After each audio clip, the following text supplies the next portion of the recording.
नमस्कार, श्री स्वामी समर्थ। तर आज माझं गुरुचरित्र 12ची समाप्ती झाली आहे। तर इथे मी दत्तगुरूंसाठी अगदी साधाच घरगुती असा नैवेद्य बनवलेला आहे। भात बनवला आहे, त्यावर साधं असं वरण, तुपाची धार सोडली आहे, इथे पोळ्या बनवल्यात, चपाती, त्याचबरोबर इथे आहे घेवड्याची भाजी।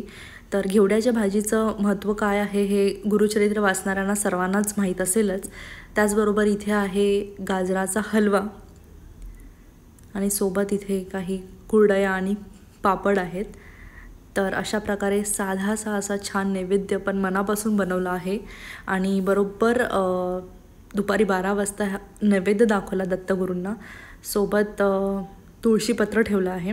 तुळशीपत्र ठेवलं की नैवेद्य देवाला अर्पण केला जातो आणि देवाकडून स्वीकारला जातो। त्यानंतर इथे नैवेद्य जो आहे तो दत्तगुरूंना दाखवण्याची तयारी सुरू आहे आणि अशा प्रकारे मी नैवेद्य दाखवला आहे।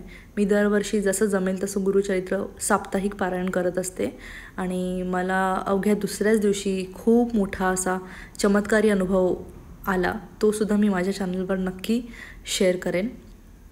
इथे अशा प्रकारे नैवेद्य अर्पण केलेला आहे, अगदी जसा जमेल तसा पण मनोभावे अर्पण करायचा आहे। सोबत गायत्री मंत्र म्हणून नैवेद्य अर्पण करायचा। चॅनलवर नवीन असाल तर चॅनल नक्की सबस्क्राईब करा। अवधूत चिंतन श्री गुरुदेव दत्त।